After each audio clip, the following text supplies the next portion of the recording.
కుమారుడా పాడండి. ఏం తొలగిపోవాలి మనలో? అవిధేయత తొలగిపోవాలి. ఏ మనసు రావాలి? అమ్మా రెండో శనివారం వచ్చినప్పుడు ఇలాంటి కొంచెం స్పిరిచువల్గా ఉన్న పాటలు బాగా పాడేవాడు పాడాలి. అవకాశం అందరికి ఇస్తున్నా కొంతమంది వచ్చి కూడా పాడేవాళ్ళు ఉన్నారు. కొన్ని స్పిరిచువల్గా ఉంటాయి, కొన్ని ఉద్రేకభరితంగా ఉంటాయి. అందుచేత మరి గమనించండి, దేన్ని తొలగించుకోవాలి? యేసుక్రీస్తు ప్రభు కూడా శరీర రూపంతో వచ్చి విధేయత నేర్చుకున్నాడని హెబ్రీ పత్రిక 5వ అధ్యాయం 7వ వాక్యంలో వచనంలో మీరు చూడవచ్చు. త్వరగా చదవాలి. హెబ్రీ పత్రిక 5వ అధ్యాయం తాను పొందిన చూడండి 8వ వచనం చదవమ్మా. ఆయన కుమారుడై ఉండి తాను పొందిన శ్రమల వలన ఏం నేర్చుకున్నాడంట? ఒకవేళ నీకు విధేయత అందలేదనుకో నిన్ను శ్రమలో పంపుతాడంట దేవుడు. అర్థమైందమ్మా బాబు? అందరికీ కాదు. నీకు విధేయత అవ్వలేదనుకో, ఎన్నాళ్ళున్నా అవిధేయుడిగా ఉన్నావు అనుకో, అవిధేయులుగా ఉన్నావు అనుకో, ఓహో వీడు ఎలా ఉంటే నా నామానికి అవమానం, నన్ను మహిమ పరచడం లేదేదో అనంట. యేసు ప్రభువు కూడా విధేయత నేర్చుకోవడానికి ఎందుకు వెళ్ళాడు? తాను పొందిన మాట్లాడాలి. తాను పొందిన శ్రమల వలన విధేయత నేర్చుకున్నాడు. మరణాదా దేవుడి పిల్లలు. ఎందుకంటే చూడండి, అందుకనే ఈ దినాన్న ఈ పెందెకొస్తు పండుగ దినాన్న ప్రభు మనకు నేర్పే మాట 4:11 హెబ్రీ 4:11 చదువుతారా? కాబట్టి అవిధేయత వలన వారు పడిపోయినట్లు మనలో ఎవరును పడిపోకుండా ఆ విశ్రాంతిలో ప్రవేశించుటకు జాగ్రత్త పడుదుము. దేని వల్ల పడిపోయారంట? అమ్మా బాబు చెప్పాలి. దేని వల్ల పడిపోయారు? అవిధేయత వలన వారు పడిపోయారు. అవిధేయులందరూ పడిపోతారు. చూసారా? అవిధేయులు ఏమవుతారంట? అన్ని విషయాల్లో పడిపోతారు. ఆత్మీయ జీవితంలో పడిపోతారు. ఆరాధనలో పడిపోతారు. వాక్యం చదవడంలో, ఏకాంత ప్రాంతంలో గడపడంలో, దేవుడికి ఇవ్వడంలో, అన్ని విషయాల్లో ఫెయిల్ అయిపోతారు. పాస్ అయితే అందరూ సంతోషిస్తారు, ఫెయిల్ అయితే సంతోషిస్తారా? అమ్మా 10th క్లాస్ ఫెయిల్ అయిపోయాను నేను. మా అమ్మగారేమో చేసి అమ్మ క్యాంపు పెట్టేవారు. ఇంట్లో ఉంటే ఏం చేస్తావు? ఖాళీగా కదా నన్ను తీసుకెళ్ళాలని బస్సు దొరికి కాదు. మా అమ్మగారు తీసుకెళ్ళాలి. ఎక్కడికన్నా క్యాంపులో ఉన్నప్పుడు, అత్యవసరమైన క్యాంపులో ఉన్నప్పుడు మా అమ్మగారిని తీసుకెళ్ళాలి. చూడండి అందరూ నడుస్తూ 30 మంది ఉంటారు మా అమ్మ దగ్గర. 30 మంది ఏంటి, ఇంకా చాలా మంది ఉంటారు. ఈవిడ అందరూ దగ్గర ఒక 50 మంది ఉంటారమ్మా. ఆ పక్క మరి చూడండి సబ్ సెంటర్ వాళ్ళు కూడా అక్కడ హెచ్పి లేదు. 2 సబ్ సెంటర్, ఈ హెచ్సికి 3 సబ్ సెంటర్లు ఉంటాయి. ఈ 3 సబ్ సెంటర్లు 2 సబ్ సెంటర్లు. మా అమ్మగారు ఏం చేసిందంటే ఏ సబ్ సెంటర్ ఆ సబ్ సెంటర్లో మీటింగ్ పెట్టాలి ఈ హెచ్పి గారు. చూడండి అప్పుడు సెంటర్ మీటింగ్కి నెలలో ఇంకోసారి వెళ్ళాలి.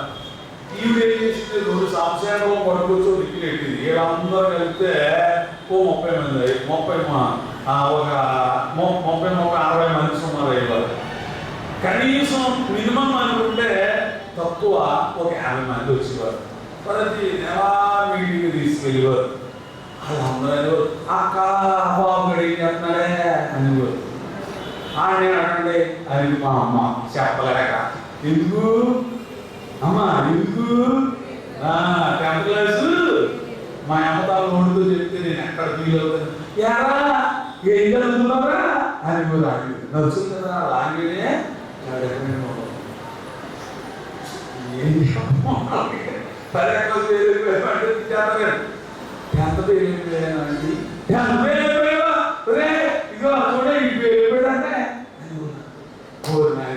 ఎవరో ఒకరికి నెమ్మదిగా చేస్తారు. వేసుకున్నారు తీసుకోండి. మళ్ళీ 2 నెలలు మళ్ళీ సెంటర్ మామగారు ఏం చదువుతున్నాడు నువ్వు? ఆంటీ నేను 10th ఫెయిల్. ఇంటికి వచ్చి మా అమ్మకు నమస్కారం పెట్టుకున్న అమ్మ నీకు నమస్కారం నేను రా ఇంట్లో కూర్చొని ఏం చేస్తావు 10,000 వెళ్ళిపోయి చూడాలు డాక్టర్ గారు శివుడు 50 కోరాడు సార్ మా అబ్బాయి సార్ అని ఏం చదువుతున్నావు బాబు? 10,000. ఆయన తల్లి ఇంతదండి అసలు చెప్పండి బాబు, తల్లి ఇంతదా? ఎక్కడికి వెళ్తే అక్కడ మళ్ళీ చెప్తాను. రాసిన తర్వాత నవంబర్లో రిజల్ట్స్ వచ్చి ఎరా బాబా 10th క్లాస్ పెసయ్యవా మళ్ళీ టీపరు తీసేసేవారు. ఏడాదంతా ఎక్కడికి వెళ్ళినా సరే ఏంటి మ్యాటర్ అంటే చాలా కట్టారు బాబా 10th వెళ్ళిపోయాడు. ఇలా అంటున్నప్పుడు సంతోషమా బాధ? చాలా బాధ వచ్చింది. అప్పుడు అనుకున్నాను నేను ఎంతమంది సెంటింగ్ ఉండడం నాకు చాలా ఇంకెంటర్ ఫెయిల్ అవ్వకూడదు, డిగ్రీ ఫెయిల్ అవ్వకూడదు అని ఒకసారి అవుట్ చేశాను. ఎంత ఒకసారి ఫెయిల్ అయిపోయాను, మళ్ళీ ఇంకెప్పుడు ఫెయిల్ అవ్వలేదని ఇంకన్నీ ఏకా మాగొట్టేశాను అనమాట.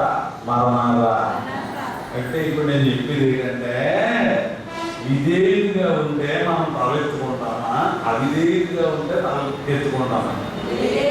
అవిధేయుడు తలేముంది పెంచుకోవడం. అందుకనే పిల్లరా మనము ఆయనకు విధేయులు కావాలి. విధేయులు అందుకు ఇక్కడ పరిశుద్ధాత్ముడు ఎవరి మీదకి వస్తాడో చెప్పారు. తనకు విధేయులైన వారికి అనుగ్రహించిన పరిశుద్ధాత్మ. కూడా దేవుని పొందాం, పరిశుద్ధాత్మను పొందాలా చాలా మంది అనుకుంటారు. అలా అనుకోకూడదు. ఎందుకంటే పరిశుద్ధాత్మ లేనిది వర్షము లేని పైరోషంగా వేయని.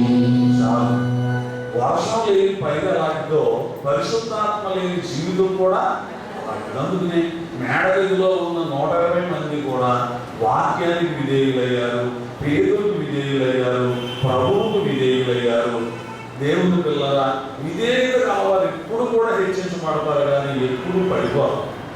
ఎస్తేరు జీవితం, వస్తీ జీవితం పతనమైపోతాం. కారణం ఏంటి అమ్మా చెప్పాలి?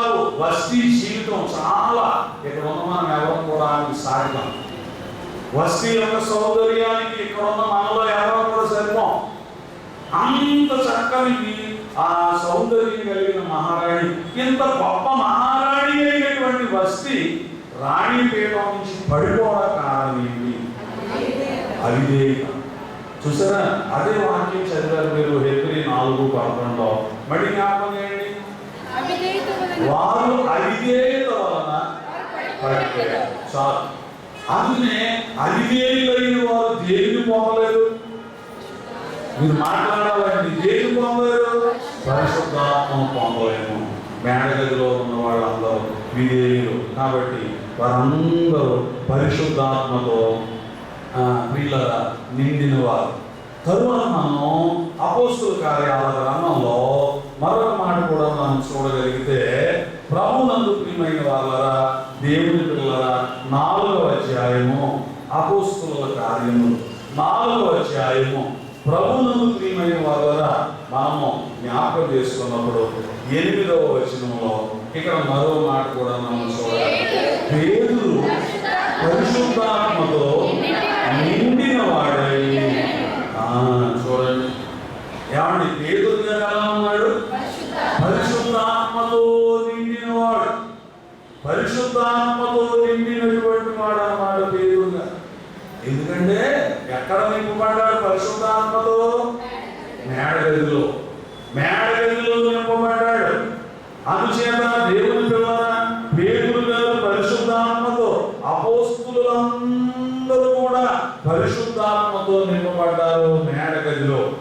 అందుచేత పిల్లరా ఆ పరిశుద్ధాత్మ నింపుదలైన తర్వాత, ఆ పరిశుద్ధాత్మ కొమ్మరింపు జరిగిన తర్వాత దేవుని వాక్యం ప్రకటించడానికి శృంగార దేవాలయం అక్కడికి వెళ్ళి కుంటివాడిని లేపాడు. ఆ పెమ్మట ప్రియులారా ప్రజల పెద్దలైన వాళ్ళు వచ్చి మరి పేతురుని అభ్యంతరం పరిచినప్పుడు దేవుడు పేతురుని విడిచిపెట్టాడు. విడిచిపెట్టకుండా తన మేడ గదిలో ఉన్నప్పుడు ఏ ఆత్మనైతే పొందాడో 8వ వచనం మరి మనం జ్ఞాపకం చేసుకున్నప్పుడు పేతురు పరిశుద్ధాత్మతో నిండినవాడు. పరిశుద్ధాత్మతో నింపబడితే మనం ఏమవుతాము? ఒకసారి తిమోతి పత్రిక మీరందరూ కూడా చూడాలి. పరిశుద్ధాత్మతో నింపబడడం వల్ల ప్రభువునందు ప్రియులారా 7వ వచనం తిమోతి 2వ పత్రిక 1వ అధ్యాయము 7వ వచనాన్ని మీరు ఒకసారి చూడగలిగితే దేవుడు మనకు శక్తియు ప్రేమయు ఇంద్రియ నిగ్రహములు గల ఆత్మని ఇచ్చాను, కానీ పిరికితనము గల ఆత్మని ఇయ్యలేడు. పరిశుద్ధాత్మ పొందినప్పుడు, పరిశుద్ధాత్మతో నింపబడినప్పుడు ఇక్కడ కొన్ని విషయాలు, కొన్ని లక్షణాలు చెబుతున్నాడు ఆయన. ఏమంటున్నాడు? శక్తియు, 2వది ప్రేమయు, 3వది ఇంద్రియ, అదే చెప్పుకున్నాం కదా ఇంద్రియ నిగ్రహం అంటే అమ్మా ఇంద్రియ నిగ్రహము అంటే ఏమన్నదట? ప్రభువునందు ప్రియులారా మనలను మనము ఏమండి మనలను మనము కంట్రోల్ చేసుకోవడం అన్నమాట. రెచ్చగొట్టినా, చెడ్డ మాటలు మాట్లాడినా, సేవలిచ్చినా, అవమానించినా దేవుని బట్టి మనలో మనం నిలదొక్కుకొనుట. అందుచేత గమనించాలి, ప్రభువునందు ప్రియులారా పరిశుద్ధాత్మ లక్షణాల్లో ఒకటే శక్తి గలవాడు, 2వది ప్రేమ గలవాడు, 3వది ఏంటంటే ఇంద్రియ నిగ్రహం గలవాడు, 4వది ఏంటంటే పిరికితనం లేనివాడు. ఎవరు చెప్పండి? ఎవరు? పేతురు కాదు. ఎవరు? పరిశుద్ధాత్మ వల్ల మనకి శక్తి వస్తుంది అన్నమాట.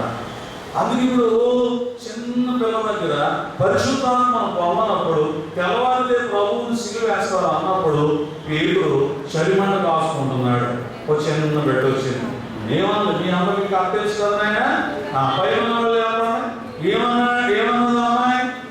ఆ 12 మందిలో మీరు మాట్లాడండి, మిమ్మల్ని అడిగినప్పుడు మీరు చెప్తుంది కదా, బాలకాండ చెప్పండి అమ్మా. 12 మందిలో బాగా మాట్లాడినా చెప్పండి. 12 మందిలో ఒకడవేనా అని అడిగింది. ఏమన్నాడు పేతురు? చెప్పండి అమ్మా, మీరు చెప్పండి బాబు. ఏమన్నాడు? అవునవును అన్నాడా? అనలేదు. ఏమన్నాడు? ఆయన ఎవరు? ఇప్పుడు మీరు చెప్పండి. మళ్ళా వెళ్ళింది, బయటకు వెళ్ళేసారు అంటే ఏమన్నాడు? కరెక్ట్గా చెప్పండి. నేను అతనికి నాకు 3వసారి బయట అడిగింది. ఏమన్నాడు? మీరు కరెక్ట్గా చెప్తారు.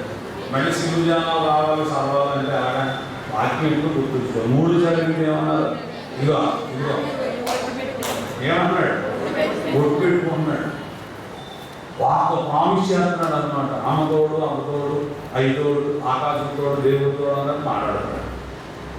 ఒక చిన్న మాటకి ఒట్టు ఆడుతున్నాడు అన్నమాట. ఈ లోపల యేసుప్రభు వచ్చి పాడాలని బయటకు తీశాడు. అంటే పిరికోడు పేతురు గారు ధైర్యవంతుడా పిరికివాడా? ఎంత పిరికోడు? ఎలాంటి పిరికోడు? అమ్మా చూడండి, బల్లండి భయం పాపానికి, పామంటే పిరిగితాను పాపానికి, కప్ప అంటే భయం పాపానికి. చూడండి, చిన్నప్పుడు అమ్మ మా అమ్మాయిలో ఒక అమ్మాయిని అమ్మ వంటగదిలో లైట్ ఆర్పేస్తా అమ్మ అని చెప్పేసి పంపేవాడు. దాన్ని పంపించి ఏం చేసుకుంటే మేము లైట్ ఆర్పేసేవాడు. ఇది కేకలు పెట్టేది. అమ్మ మా అమ్మాయిలో ఒక అమ్మాయి కేకలు పెట్టింది. దానికి పిల్లేటప్పుడు చాలా భయం. చూడండి ఆ భయానికి. చూడండి ఒకసారి ఏం చేసామంటే వంటగదిలో పిల్లి వచ్చింది. పిల్లి అంటే ఎవరు కదని చెప్పి అమ్మ వంటగదిలో లైట్ ఆర్పేసిరా అంటే ఆరిన తర్వాత పిల్లలు అంతే పెద్ద పెద్ద కేకలు పెట్టేసరికి పిల్లి మీద వెళ్ళిపోయింది. పేతురు గారు కూడా అలాంటి తిరుగుడు వింటున్నారమ్మా. పేతురు గారు కూడా అంత తిరుగుడు అనమాట. ఇప్పుడు ఆమె తిరిగింది కాదు కానీ ఇప్పుడు చాలా ధైర్యం ఇచ్చేది. మరమాట పరిశుద్ధాత్మను పొందకపోతే నువ్వెవరో ప్రార్థన చేయడానికి వెనకడుగు వేస్తున్నావు. నీకు తెలిసిన వాక్యం చెప్తానికి వెనకడుగు వేస్తున్నావు. ఇతరులకు ప్రభువుల గురించిన సంగతులు చెప్పడానికి వెనకడుగు వేస్తున్నావు. చూసారా, పరిశుద్ధాత్మ ఎప్పుడైతే పొందాడు ఏం పోయింది? పేతురులోంచి ముందు పిరికితనం పోయింది. నువ్వు పిరికిగా ఉంటే నేను భలే ప్రార్థన చేసుకుంటానండి, చక్కగా ప్రార్థన చేసుకుంటాను, కానీ నీలో పిరికితనం పోలేదనుకో, పిరికి ఉండడం దేవుడు ఎక్కడికి పంపుతాడు? పరలోకం తీసుకెళ్ళి. ప్రకటన గ్రంథం చూడాలి. ప్రకటన గ్రంథము 20వ అధ్యాయం 21వ అధ్యాయము 8వ వచనం. చూడండి, చివరిలో పిరికి వారు చాలా మంది ఉన్నారు. అవిశ్వాసులు, అసహ్యులు, నరహంతులు, వ్యభిచారులు, మాంత్రికులు, వేటగాళ్ళు, అబద్ధికులు, అగ్ని గంధకములతో మండు గుండములో. అయ్యా నేను బాప్తిసం పొందాను కదా, పొందావు, కానీ నీళ్ళు ఏమన్నా సెపరేట్ అండి. కొన్ని నేను ఏమన్నా ఎలా మీ అందరికీ చెప్పాలని తెల్లాల్సింది రాసేసిన బైబిల్లో ఏమా బైబిల్లో రాసేసని మాటలో కాదు బాబు. పిరికి వాళ్ళు ఎక్కడికి వెళ్తారంట? అంచేదా పిరికితనం అనేది మీరు బ్లడ్ లో కూడా ఉండకూడదు, మీ రక్తంలో పిరికితనం ఉండకూడదు, మీ మనసులో పిరికితనం ఉండకూడదు. ప్రియులారా, అందుచేత ఏంటంటే పిరికితనం కలవాళ్ళందరూ ఎక్కడికి వెళ్ళిపోతారు? దేవుని నామం ధరించి కూడా కొంతమంది ఇప్పటికీ కూడా బయటకు వెళ్ళినప్పుడు అమ్మా బొట్లు దగ్గర ఎందుకమ్మా పిరికితనం? ఎందుకు దేవుని దగ్గరికి వచ్చిన తర్వాత కూడా ఎందుకు అంత పిరికితనంలో నువ్వు ఉంటే ఎక్కడికి వెళ్తావు? రేపు నిన్ను సడన్గా దేవుడు పిలిచాడో పరలోకమేలో ఎక్కడికి వెళ్ళిపోదా? ఏం మాట్లాడలేదమ్మా అని ఎవరు చెప్తున్నారు? వాకింగ్ చెప్తారు. చూసారా, మనం ఏదో అనుకుంటాం, బాబు నువ్వు బలికి భయపడు, పిల్లికి భయపడు, ఎవరికన్నా భయపడు, కానీ దేవుని విషయాల్లో మాత్రం పిరికితనం పనికిరాదు. మరణాత దేవుని పిల్లరా, అంచేత పరిశుద్ధాత్మతో పేతురు నిండిన వాడై ఆయన బోధించడం మొదలు పెట్టినప్పుడు అపోస్తుల కార్యాలు. దేవుని పిల్లరా, చిన్న పిల్లకు సమాధానం చెప్పలేని పేతురు, చిన్న పిల్లతో మాట్లాడడం చేతగాని వాడైన పేతురు. అపోస్తుల కార్యాలు 4:4 చదవాలి త్వరగా. వాక్యం విని వారిలో అనేకులు నమ్మిరి, వారిలో పురుషుల సంఖ్య ఇంచుమించు 5,000 మంది. పరిశుద్ధాత్మ పూర్ణుడై వాక్యం ప్రకటించాక ఒక్క రోజులో ఎంతమంది మార్చాడు? అందుకే పిల్లరా, పరిశుద్ధాత్మ పూర్ణుడు, పరిశుద్ధాత్మతో నింపబడిన వాడు కాబట్టి ఇంత గొప్ప ఘనకార్యాన్ని చేసిన వాడై ఉన్నాడు పేతురు. ప్రభువునందు ప్రియమైన వాళ్ళ ఇంకా జ్ఞాపకం చేసుకుంటే అపోస్తుల కార్యాలు 4వ అధ్యాయం 31వ వచనం. వినాలి. ఈ పరిశుద్ధాత్మతో నింపబడ్డ పేతురు ప్రార్థన చేయడం మొదలుపెట్టాడు. వారు ప్రార్థన చేయగానే వారు కూడి ఉన్న చోటు కనిపించను.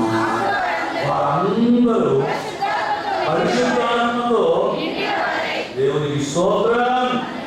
మరణాత చూశారమ్మా, పరిశుద్ధాత్మతో పేతురు నింపబడి ప్రార్థన చేస్తుంటే ఆ ప్రార్థనలో ఏకీభవించిన వారందరూ ఏమయ్యారు? పరిశుద్ధాత్మతో నింపబడ్డారు. 2వ శనివారం మనం ఉపవాస ప్రార్థనలో 1 గంట సమయం ధ్యానం చేద్దాం. నిన్న దినాన్న ఒక అమ్మాయి ఇచ్చింటుంది, అయ్యారండి నేను పెంతుకొచ్చి సహవాసానికి వెళ్తా ఉంటానండి, ఎంతో కాలం నుంచి నేను పరిశుద్ధాత్మను పొందాలని అనుకున్నాను, కానీ పొందలేకపోయాను, కానీ ఈవేళ దేవుడు ఇక్కడికి నన్ను నడిపించాడు, నన్ను పరిశుద్ధాత్మతో అభిషేకించాడు అయ్యారు, నేను పరిశుద్ధాత్మను పొందాలని తను వచ్చి సాక్ష్యం చెప్తాను అన్నమాట. మరణాత చూడండి, ఆ ఎదురుగుండా ఇంట్లో ఒకప్పుడు దోశ ఉంది, మన ప్రార్థనలు కింద జరుగుతూ ఉంటాయి, పైభాగం కట్టలేదు. ఆవిడ రోజు మరి కాలేజ్ స్కూల్లో చేస్తూ ఉండేది. ఆమె ఒకరోజు సెలవు అయ్యి సోమవారం ఇంటికి పడుకుంటే మన ప్రార్థనకి ఆవిడ చెవిలో వినబడుతుందని ఎంతో డిస్టర్బ్ అయ్యింది. అప్పుడు ఆవిడ అనుకుంటుందంట, వాయి ద పాస్టర్ ఇస్ కాయింగ్, ఎందుకు ఈ బాధలో ఏడుతున్నాడు అని చెప్పి అలా పడుకుందంట. పడుకుంటే అప్పుడు ఆ దొరసానికన్నా దేవుడు ప్రభు కనిపించి ఓ మాట చెప్పాడు అంట కలలో. ఏమని? Fast field with holy ghost అని చెప్పాడు. పరిశుద్ధాత్మ చేత ఆ పాస్టర్ అభిషేకించబడ్డాడు, నింపబడ్డాడు అని చెప్తే, ఓహో అలాగా అని అప్పుడు ఆమె అలా ఉంటే అప్పుడు ప్రభు అన్నారంట, నువ్వు చాలా ఇబ్బందుల్లో ఉన్నావు కదా, తెచ్చుకున్న జీతం చాలలేదు, నీ కొడుకు తెచ్చింది నీకు చాలలేదు, నువ్వు తెచ్చుకున్నది చాలలేదు, నీ ఇబ్బందులన్నీ తీరాలంటే ఆ పరిశుద్ధాత్మ పూర్ణుడైన పాస్టర్ దగ్గరికి వెళ్ళి ప్రార్థించుకొని చెప్పాడంట. ఎవరికే? దోసానికి. మంచి కటింగ్, మనలాగా పెద్ద జడలేసుకుని ముసుగులేదు కదా దోసాన్లో. మీరు కూడా ముసుగేసుకోవడం కష్టంగా ఉంటే చెప్పండి, మీరు కూడా చెప్పండి, మాట్లాగా చెప్పండి. సత్యనారాయణమా చెప్పండి, మీకు ఎవరికన్నా ముసుగేసుకోవడం నాకు చాలా కష్టంగా ఉందంటే చెప్పండి. మీ పిల్లలకి అడిగేది కాదు, మా వాళ్ళకి ఎవరికే మీరే వేసుకోండి. మీరు ముసుగేసుకున్నాను నేను అన్నాం. వెంట్రుకలు పెంచిన వాళ్ళు అందరూ ఏం చేయాలా? గౌన్ వేసుకొచ్చింది అమ్మ, కటింగ్ వేయించుకుని గౌన్ వేసుకుని చక్కగా వచ్చి ప్యాస్టా ప్యాస్టా అని వింటుంది. నేను అనుకుంటాను. తీరా దోసని వచ్చింది, వై అన్నాను నేను. ఓ విషయం అంతా చెప్తుంది. I saw Jesus. నేను ఇవాళ యేసు ప్రభువుని చూశాను. ఓహో అలాగా కారణం అడగని అడుగుతుంది అనమాట. Why not you ask reason? చూడండి, కారణం ఎందుకు అడుగుతలేదు అని అడుగుతాను. ఒకసారి చెప్పు, వాట్ ఇస్ ద రీజన్? అప్పుడు చెప్తున్నాను అన్నమాట. నేను ఇలాగా అనుకున్నాను, మీరు పరిశుద్ధాత్మతో నింపబడ్డారన్న సంగతి యేసు ప్రభు నాకు చెప్పాడు. పాస్టర్, నాకు చాలా ఫైనాన్షియల్ ప్రాబ్లమ్స్లో ఉన్నాను, చాలా ఇబ్బందులు అనిపిస్తున్నాను, ప్రే ఫర్ మీ అని చెప్పేసి వచ్చి ప్రార్థన చేయించుకున్నాను. మరణాత మరణాత చూసారా? ఇక్కడ పేతురు గారు పరిశుద్ధాత్మతో నింపబడి ప్రార్థన చేస్తాడే భూమి కనిపించిపోయింది. పరిశుద్ధాత్మతో నింపబడి ప్రార్థన చేస్తాడే ప్రార్థన వచ్చిన వాళ్ళందరూ మాట్లాడారు పరిశుద్ధాత్మతో. మన దేవాలయం ఇక్కడికి మార్చాక, కప్పవారి వీధి నుంచి ఇక్కడికి మార్చాక, ఆ కాలంలో ఆ దినాల్లో ప్రియులరా ఒక 6-7 యవ్వన బిడ్డలు ఉండేవారు. అందులో మరి మన శాస్త్రి గారి కుమార్తె సత్య, అలాగే ఇంకా కొంతమంది మేరీ, ఇలా కొంతమంది పిల్లలు ఉండేవారు. వీళ్ళందరూ అప్పటికి దాదాపు 17 ఏళ్ళ క్రితం అంటే చాలా యవ్వన బిడ్డలు. మరి సిలువు ధ్యానాలు జరిగేటప్పుడు అమ్మ అప్పుడు సమయం ఎంత అంటే 7 గంటల నుంచి 10 గంటల దాకా, రాత్రి 9 నుంచి 10 గంటల దాకా ఏం చేసేవాళ్ళం? ధ్యానం చేసేవాడు. గంట సేపు ఖచ్చితం, గంట సేపు రెడ్డి గారు ఇలా మంది పిల్లలు ఉండేవారు. వీళ్ళందరూ కూడా ఆ ధ్యానం చేస్తూ ఉంటే పరిశుద్ధాత్మ వచ్చి వీళ్ళందరిలోకి వచ్చి పరిశుద్ధాత్మతో వీళ్ళందరూ నిలబడినప్పుడు ఆ పరిశుద్ధాత్మ తట్టుకోలేక భాషలు మాట్లాడుతూ ఉంటే, బిగ్గరగా మాట్లాడుతూ ఉంటే, కదా ఈ పెట్రోల్ పంపు ఎవరు ఉండేది అనమాట. అప్పుడు మన గుడి కట్టేసరికి ఎవరు ఉండేది. ఈ చుట్టుపక్కల బంధువులకు వచ్చిన వాళ్ళు అందరూ, ఆ సెంటర్స్ లో ఉన్న వాళ్ళు అందరూ వచ్చి కిటికీలో నుంచి చూసి, ఒరే ఒరే ఇక్కడ దేవాలయ గారు వచ్చాడు, ఎక్కడైతే పెడుతున్నట్టు ఉన్నాడు, చెప్తున్నారు అని వంకలు ఎట్టేవారు. అప్పుడు ఇప్పుడు ఆ వంకలు ఎట్టిన వాళ్ళు అందరూ సోమవారం 2వ శనివారం, సోమవారం 2వ శనివారం వాళ్ళందరూ దగ్గరికి వస్తున్నారు. మరణాత మరణాత మరణాత చూసారండి. అందుచేత ప్రియులారా మరి గమనించాలి, అక్కడ ఉన్న వాళ్ళందరూ ఇదేంటబ్బా ఇదేంటి 7వ పరిశుద్ధాత్మతో నింపబడడం ఏమిటి అని అంటే, చూడండి ఈ పేతురు పరిశుద్ధాత్మ పూర్ణుడు కనుక ఈ పరిశుద్ధాత్మ పూర్ణుడైన పేతురు ప్రియులారా 15వ వచనం మనం చూస్తే 5వ అధ్యాయం 15వ వచనం, పేతురు వచ్చుచుండగా జనులు ఎవరి మీదైనా అతని నీడైనా పడవలను మంచంలో మీదనో పరుపుల మీదనో ఉంచి. చూసారమ్మా, వాళ్ళందరూ ఏమయ్యారు? చూడండి, వారందరూ 16వ వచనం చివరిలో వారందరూ స్వస్థత. దేని బట్టి? ఆయన పొందిన పరిశుద్ధాత్మను బట్టి. ప్రియులరా, సేవ పెరుగుతోంది, సంఘం పెరుగుతోంది, అమ్మ శిష్యుల సంఖ్య విస్తరిస్తోంది. ఇట్లాంటి సమయంలో అంచేత పేతురులాగా మనందరూ కూడా పరిశుద్ధాత్మ చేత నింపబడాలి. ఎందుకంటే ఎన్నో భాగ్యాలు ఉండొచ్చు, భోగాలు ఉండొచ్చు, సుఖభోగాలు ఉండొచ్చు. శరీర సంబంధమైన వాటి విషయంలో మీరు అనుకోవచ్చు దేవుడు నాకు చాలా ఇచ్చాడని. దేవుని పిల్లరా, చాలా హాయిగా ఉన్న ప్రాణం నాకేంటండి, చక్కని ఉద్యోగం, చక్కని వ్యాపారం, చక్కని వ్యవసాయం, చక్కని పిల్లలు, చక్కని ఇల్లు, మంచి స్టేటస్ దేవుడు నాకు అన్ని ఇచ్చాడు. ఇన్ని పొంది నీవు చూడండి, పరిశుద్ధాత్మను పొందకపోతే, పరిశుద్ధాత్మను అందుకోనకపోతే పరిస్థితి ఎక్కడ ఉంటుంది అనేదంటే, దీపము లేని ఇల్లు, చీకటిగా ఉంది ఎలాంటిదో పరిశుద్ధాత్మ లేని జీవితం. అది చెప్తున్నాడు. యెషయా గ్రంథం 32 అధ్యాయం చదివారు కదమ్మా. ఏమి చదివిందో చూడాలి టైం. యెషయా గ్రంథం 32 అధ్యాయము పరిశుద్ధాత్మ పొందనవాడు ఎలా ఉంటారో చెప్తున్నాడు చూడండి. ఏమంటున్నాడు ఆయన? ఆనందపురంలో, ఆనంద గృహములన్నింటిలో ముండ్ల గొప్పలో పొదరకసి చెట్లను, చక్కని చక్కని రోజ్ గార్డెన్స్ ఉండాలి, చక్కని పోరాటాల్సి ఉండాలి, చక్కని ఆహ్లాదకరమైన ఆనందపురం. ఇంకా చెప్పండి, ఆనందపురం ఆనంద గృహంలో చక్కని అమ్మ మంచి మంచి మొక్కలు కడిగి నర్సరీ అంతా ఆ ఇంట్లోనే ఉండాలా. కానీ దేవుడు ఏమంటాడు? శాపగ్రస్తమైన గచ్చ పొలలో, ఇంకేకమ్మా మంట తొక్కలో, బొల్లురక్కసి చెట్లు పెరుగు. అదో ఇంకో మాట అన్నాడు, ఏమిటి అంట 15వ వచనం, అది అడవి గాడులకు ఇష్టమైన చోటుగా మందులు మీరు. ఇదే కదా బాబు ప్రియులనా. అందుకు నా పైన అంటున్నాడు, కొండలు కాపరుల గోపురము గుహలుగా ఉండును. గుహల్లో ఏమున్నాయి? బొర్రా గుహలకు వెళ్ళారా మీరు ఎప్పుడన్నా? ముందు ఎంట్రన్స్ బాగా ఉంటుంది, మీలో చాలా మంది వెళ్ళి ఉంటారు. లోపలికి వెళ్ళి మనకు వాకులు వచ్చేస్తూ ఉంటాయి, ఎకారం వచ్చేస్తూ ఉంటాయి. ఏం చేద్దా? ఆ గుహలో ఏమున్నాయి? గబ్బిలాలు ఉంటాయి. చీకటిగా ఉన్న ఆ గుహలో గబ్బిలాలు ఉండి ఆ అట్మాస్ఫియర్ మనకు సోటల్ కాక చాలా ఇబ్బంది పడిపోతూ ఉంటాం. చూసారా?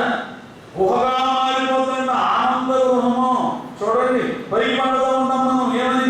ఆనంద యాత్ర,